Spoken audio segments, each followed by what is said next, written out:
Доброе время суток, друзья! В этом видео речь пойдет о векторной и угловых скоростях. Как их измерять и использовать. Поехали!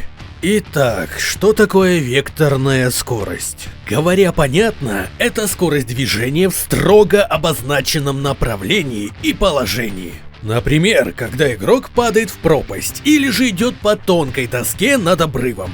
Но не все так просто. Данный показатель очень жестко привязан к тому, куда будет направлено тело игрока или иного физического объекта. Простой пример. Клиент идет прямо, но едва-едва поворачивает камеру в сторону, из-за чего показатель векторной скорости обязательно станет ниже. А значит, получить точную метрику является сложно реализуемой задачей. Поэтому для реакции на такое измерение скорости разумно применять сущности, которые будут брать за триггерное число плавающую точку по типу больше-меньше.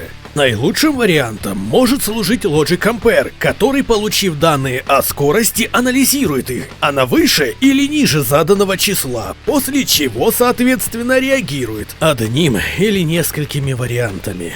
В нашем примере 3 сценария и 3 Logic Compare. Если клиент слишком медленно перемещается, удалить бочки. Перемещается шагом, умрет Брин. Бежит, лопнет доска. Все очень понятно. Чуть не забыл.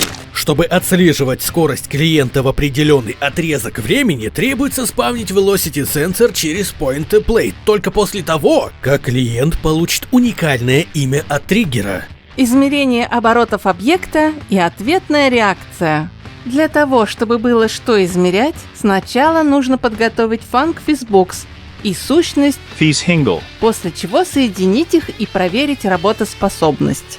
Как вы знаете, скорость вращения объекта определяется его массой и площадью. Довольно часто в Source автоматический расчет может быть некорректным, поэтому необходимо вручную подобрать значение Mass Scale, после чего можно начинать измерения. В этом интересном деле нам поможет сущность Point Angular Velocity Sensor, которую можно поместить в воображаемую точку оси наблюдаемого объекта. В свойствах сущности куда больше переменных, чем у ее предшественника. Теперь мы можем указать минимальный порог реакции и время, которое должно пройти, чтобы output-команда сработала. Проще говоря, мы получили гибрид сущностей Velocity Sensor и Logic Compare в одном флаконе. Это хорошо видно на примере output-команд, которые копируют команды Logic Compare один в один.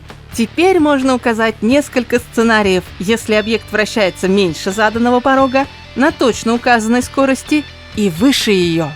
Таким образом мы регулируем яркость освещения, имитируя работу примитивного генератора электричества.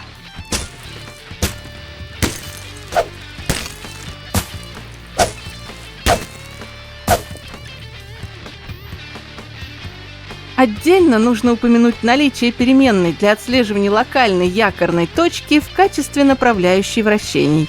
Это нужно, когда объект должен вращаться в строго определенном направлении. Все достаточно просто. А на этом все. Карту пример смогут изучить наши могучие спонсоры на Boosty. Кстати, тот, кто дослушал видео до конца, Velocity Sensor можно использовать как универсальный датчик движения любого объекта на карте. Вот так. Удачи, тамадачи!